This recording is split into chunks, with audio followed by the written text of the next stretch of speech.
I'm Janet Zapala in for Art Fennell. Thank you again for joining us. Well, as you know, spring is here, and that means it is time to find out how bad the upcoming hurricane season might be. Last year, thankfully, wasn't so very bad, but we'll never forget the wrath of Mother Nature 2 years ago when hurricanes Katrina and Rita hit. So how is it looking for the 2008 season?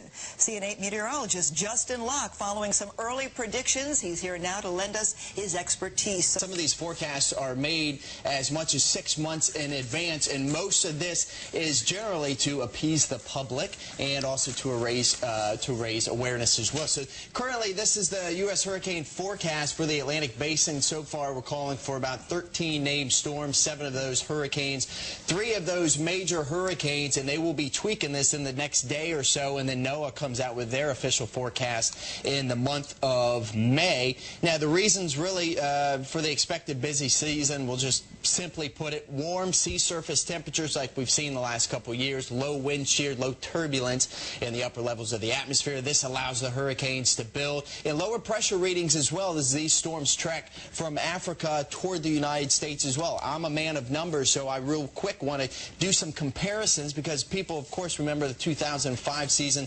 28 record storms. That was a big season. Are hurricanes becoming more frequent? Well, the season of 1990 to 2004, in which we've been under the influence of global warming, versus the season of 1950 to 64, in which we were under the influence of global cooling. Well, the conclusion, no difference in hurricane frequency or the intensity. In fact, here's one more note. 2005, we had 28 named storms. In the 1931 season, 21 storms, and we didn't even have satellite or aircraft data, so there could even have been more. Basically, here we go, the last 50 years compared to 50 years before that, there was more hurricanes in the first 50 years of the 1900s, more hurricanes, more major hurricanes, even though we have warmed about a half a degree in the last century. We're looking at a busy season. The last 2 years, Colorado State University, Dr. Gray and Philip Klotzbach, yeah, they were off a little bit, but 2005, they were way off. They had predicted 13 storms, 28 forms. So what's going on?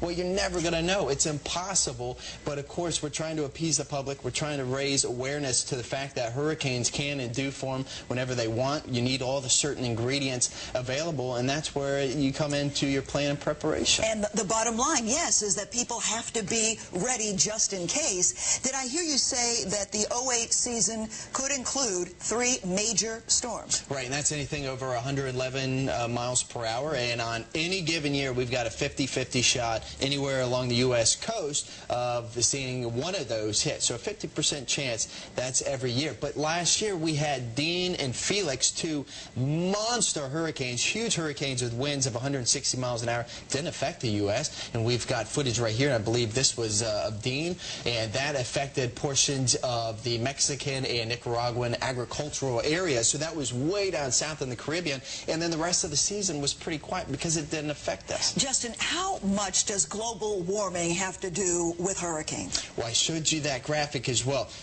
Global warming, it's been occurring for a good amount of the last 25, 30 years, and I showed you the last graphic. We have even warmed about a half a degree over the last 100 years, and frequency has not changed. We go back to the 40s and 50s. Yeah. It was just as active as it is now. Is that surprising to you? Not surprising at all. That's why I got into this field. It's a very chaotic atmosphere. You can never count on anything. You can't, weather doesn't happen to you. Weather just happens, and you have to be prepared for it. It's as simple as that. And we have more people living their lives on the coasts, and you can see that it's hard for us to forecast a couple days out, let alone these hurricane experts that are trying to forecast 6 months out. But we look at the trends that were similar to years past, in which we've got a similar pattern right now. It's called La Nina, cooler Pacific waters, less turbulence in the atmosphere, warmer waters. Well, we've seen similar seasons. 6 out of 8 of those La Nina seasons, we've seen above average seasons. So, in short, we're going to have above average season. That's the bottom line then, right? That's the bottom line. Okay, so we talked about being prepared. So the hurricane season is coming, as Justin says. Are you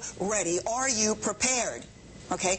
Are you even ready for a sudden summer storm? Now, most Americans are not. In fact, a recent Time magazine poll shows that only 16% of Americans, 16%, are ready. Simply put, the time is now to plan, prepare, and protect. Get your family ready for a disaster way before it happens. Put together a family plan saying, if we're not going to stay at home, where are we going to go? How are we going to get there? Where are we going to stay when we get there?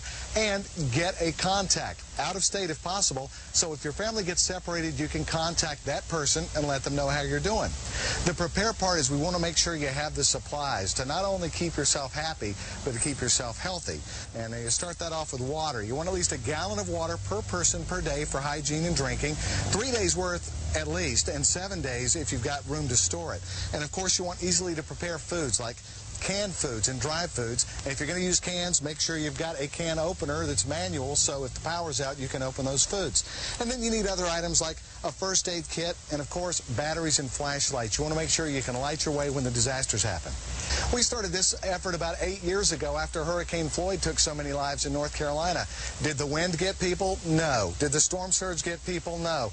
We wanted them to plan, prepare, protect, because what got them was the water. They drove into water, and every one of those persons could have turned around and been safe after it was over. So if you have a plan, you prepare your kit, and you protect your home, you'll be a lot better off. And finally, John, I know you have new devices and new technology designed to help people in emergency situations.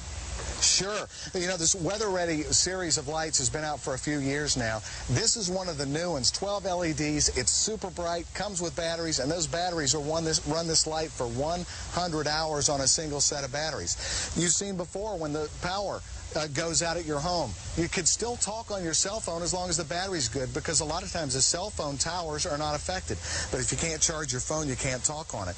Energizer came out with this Energy to Go product with 2 E-squared lithium batteries in it.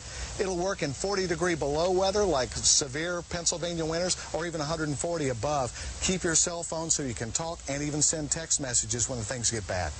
Weather expert and professional storm chaser John Van Pelt. The concern here is that people need to be ready for anything when it comes to weather, because we never know for sure how bad it's going to be. Right, Justin? You've been saying that over and over again. Weather happens. Weather happens. You need to be prepared for it. And, of course, the first thing you need to do is basically know if you live in an evacuation area. What are the evacuation areas? Well, the people that are closer to the coast, yeah. Of course. So once you know that evacuation area, then you know if you're going to be able to get your family out of there quickly. When June 1st hits, the first official start, the first day of the hurricane season, you should check all your supplies. And I think you've got some supplies here. I've got here, it's, again, it's part of the Plan, Protect, Prepare and Protect plan. And here are some of the goodies that you should have on hand. Obviously, you need a cell phone. You need your cell phone charger if the electricity goes out, which often happens. You need batteries, of course. Lots of batteries. How about that all-important poncho? You're going to get wet, right? If you want to be a little storm chaser, you've got your poncho and your goggles there. All right, and you've all, your goggles. Very important stuff also. You know, any sort of cash, because a lot of credit card machines, stuff like that, aren't going to be down, so you need to have cash when the season starts. Yes. You want to monitor the tropics, of course. Have your NOAA weather radio on hand. Yep. Ready to eat meals, you know, all kinds of things. Yeah, you need to go through your stocked food continually. Yes, and you know, I know, Justin, it's tough for everybody to have a plan because we're so busy with our daily lives, and to think, you know what, this may not even happen. Oh, yeah. Why do I have to be concerned? And most people say because it's human nature, it's not going to happen to me. Sure, we all do that. I do that.